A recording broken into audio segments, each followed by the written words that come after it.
Welcome back to the South Devon coast. It's Dan from Tour Overland, and today I'm being shown around a beautifully kept Land Rover Defender 90 with the ever dependable 200 TDI. A real credit to owner Neil. I've been a long time admirer when I've caught him driving past. For me, his 90 is a great example of the balance between keeping things original but with some tasteful mods. Enjoy. Hey there, Neil. Hello. How's it going? Hello, fine, thank you. Thank you. Excellent. I've been a very long time admirer of your Defender, sort of based where we live. Yeah. And it's an immaculate condition, I think, for one. Yeah, I hope you can show me around a little bit. Yeah, by all means. I mean, obviously it's a rebuild. It's been new chassis, new floors, new bulkhead. Yeah, we can go around it. It's obviously the original panel work, which has been resprayed. Yeah. I forget what colour. I think it was blue or green or something beforehand, but original panel work. And it's been completely rebuilt. It was only barn for 10 years. So whose barn was this? Was this the fella you bought it off? This was somewhere up in Somerset. It was originally found, and it only got 30,000 on the clock. I did see that, so that's genuine. Yeah. That's crazy. And it's 1993 vehicle. Yeah. So that's what, 22 years old? Or more, that's like 32 years old. 32 years old. Yeah, 32 years old. So yeah, might get to 40 and we won't need an MOT or tax. Yeah. Well, I can see in here already, this is a new chassis, isn't it? Yeah, it's a brand new chassis. They've put new chassis, new shocks. They've taken the original running gear and used that, and the original engine, because it only done 30,000. So yeah, but fairly much everything else, the bodywork had been taken off, the tub had been taken off, panel work had been taken off, completely sanded, resprayed, and basically put on the new running chassis, basically. So with this one, you bought it and it had already been sort of reconditioned. I bought it, a lot of it had all been redone. Yeah. So basically, all I've done is just tinker around the edges, really. Just put some sump guards on it, put a sump guard on it, put diff guards, checker plate, and a new steering wheel and a couple of seat covers, and that's about it, really. Okay. I really hadn't done too great. Everything else was fairly much what they've done in rebuilding the vehicle. That's good. Everything has just been, it's so tidy. They've done all tidy. Literally you can see the suspension's all been done, the brakes have been all new, been re-polybushed underneath there as well. Yeah, they've done the lot right the way around, so it was a complete rebuild from the ground up. Yeah. You've got the original 200 TDI engine in there, which is a bit agricultural, but it gets you from A to B, and there's no ECUs to worry about. No, absolutely. So is it tuned a bit, or is it completely stock? No, it's completely stock. Yeah. It's completely stock. It is really just a run around in locally. We don't drive it in any long journeys. I've never really got to a top speed, but I'm guessing 60 probably. And by which point you'd have to be going downhill, shaking away. But, I mean, also I know from our discussions, this isn't your first Land Rover, is it? No, we've had a few. Yeah. If you speak to the wife, she'll tell you quite a few. So we've had Defenders, we've had Discoveries, Range Rovers, you name it, fairly much what JLR make. We've fairly much driven one way or the other, whatever it happens to be. So with that, why did you pick this one? So why Defender over one of the others, and also why a TDI over, like say a TD5 or an old series? Okay, well, firstly, why Defender? Because I've always preferred the Defenders, and I've had brand new JLR vehicles we've discussed before, and they go and bang. And I prefer something without ECUs that we're not mucking around with. I can fix this with, baling wire and basically a couple of cable ties. Yeah. As for the engine, I think the 200 TDI and the 300 TDI were probably the best engines they ever did. Yeah. We had the original turbo diesel. That was like just driving a pack of oil everywhere you went. There was oil everywhere. Yeah. We had the non-aspirated, which was a bit gutless. That was a XMOD we drove, was a non-aspirated. And then we've gone for the TD5 and we went through the TDCI as well. TD5 was very good. You can play around with that a great deal. TDCI, not so strong. Yeah. But above all, I just wanted something that was reliable and you could fix and maintain fairly easily, which is generally the 200 TDI. Speaking of the engine, do you mind popping the bonnet? Yeah. I'll have a look, because I have had a little look. You have had a little look under there before. And it was very tidy. I'm used to sort of the farmer's patina in a Defender, which is completely battered. Well, if you knew me at all, you'd know, if you speak to my son, that no vehicle I've ever had is usually farmer-like. Even when if I go off-road, I come back and then will intensely clean it out. So yeah, we've obviously got the silicone hoses on it. And we've had the injector pump changed out more recently. Yeah. And a brake master cylinder we had changed out. I remember you sort of mentioning you'd been having a few issues. Yeah, we had a few issues when we come down the hills. Kind of stopping was a bit of an issue. Yeah. Which is not good. So yeah. But other than that, it is stock. And it's fine. I'm just using it as a beach runner or get around locally. Yeah. So more than that, I don't necessarily want. You'll find that you've got the axle breathers in there as well. Oh yeah. Yeah, lovely. But outside of that is about it. It's not. I haven't gone completely mad as I usually do. No, with this, it's got some really nice, tasteful mods on it, but also it is pretty stock, isn't it? In terms of what you've got a couple of diff guards on there.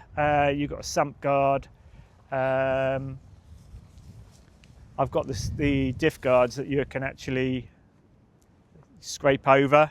Yeah. Rather than just the normal plate on the front and the back.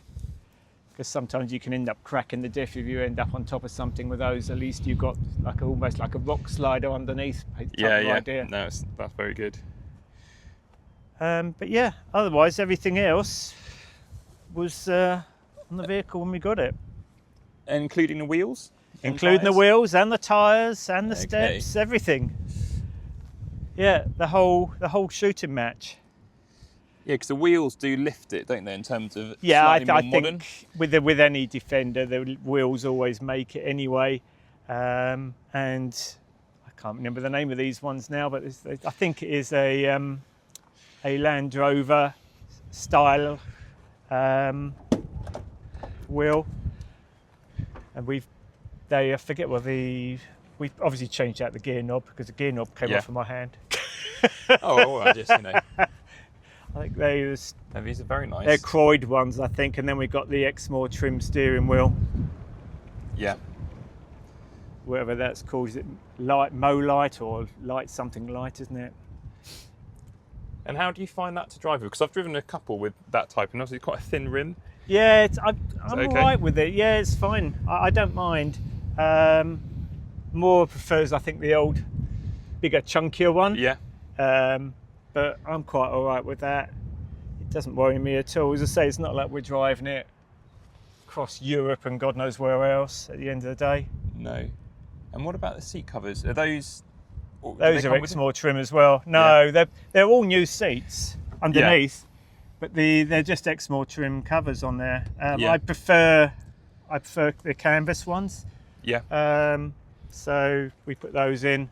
I see. Have you got the matching? I've got a matching bikini top that goes on this during the summer, and we've got obviously put this black one on for the winter.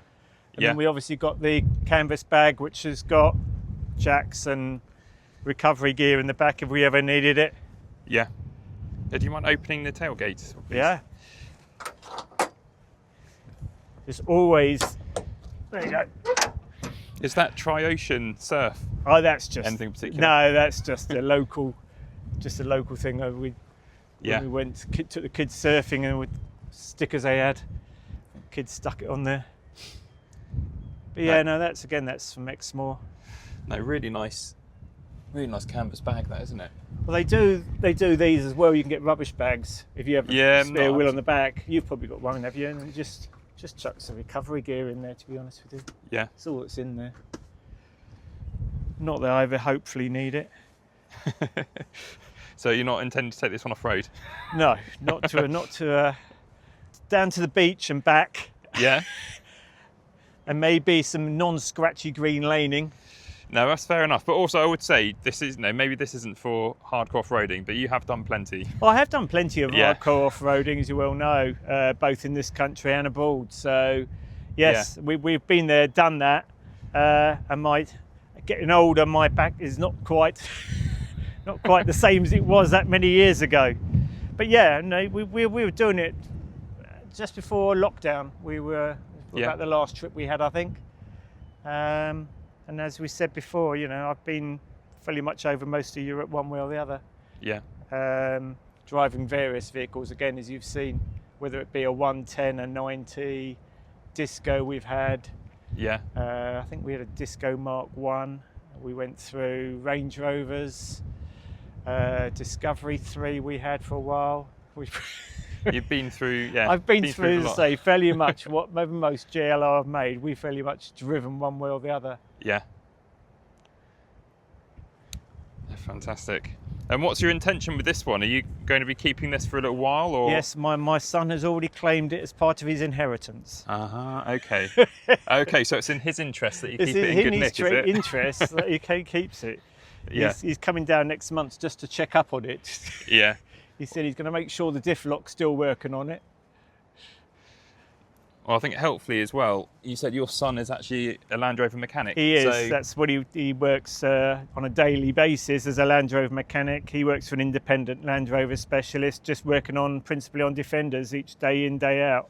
No, excellent. And he does do rebuilds himself. Yeah. He's worked for a number of garages, but he's working on Defenders. Yeah, he has. They have their good and their bad points, like everything else. Yeah. I think a lot of the ones he sees coming have been off-roaded, so they're usually caked in this, caked in that, and it takes you half hour to clean it down before you can start taking stuff. Well, apart. It is, isn't it? Because even if as an owner, you've got the best intentions of cleaning it, it's quite hard getting those nooks and crannies. Well, some of the guys we've had before, they got radiators clogged with mud and then bring it in because it's overheating. And you think, really? Yeah. But yes. That's fantastic.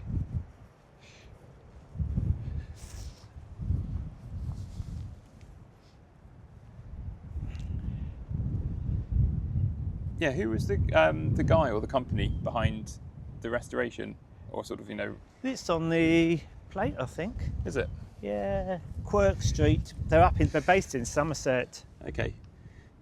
It's a nice West Country. Yeah, it's a West Country firm. They drove it down to the house, which is even better, so I didn't have to go and get it. That's good. Yeah. Junior sourced it, and then these guys drove it down. Yeah. I say we changed out a few bits, but other than that, fairly much what you see is what they delivered virtually. Yeah. No, fantastic. Well, I think this is a really nice example for one of my dad's Defenders. Yeah. So if he ends up watching this, I think this is to you, Dad. I think maybe you don't need to get such immaculate paintwork, but all the mechanicals and stuff. Well, get those sorted. Well, the mechanicals, I think, unless you've got the mechanicals right, and I'm a real stickler for maintenance on vehicles. Yeah. Especially if you're going abroad, if you haven't got maintain it or got the parts with you in a lot of cases, then you're absolutely, you're buggered from day one, really. But yeah, no, it's okay. Honestly, 34,000 on the clock. I mean, that is so low. Yeah. It's I went through all the MOTs. You could go through the MOTs, and then there's this sudden 10-year gap with nothing in it. Yeah, well, I guess it's just been laid up all that time. It's just been laid up all the time. Thanks, excellent. Well, Neil, thank you so much for showing me around. You're welcome. That's fantastic. You're welcome. No, thanks very much. Thanks again to Neil, and if you enjoy this type of content, please remember to subscribe for future videos. I have some really unique and interesting videos on Horizon which I think you guys will enjoy.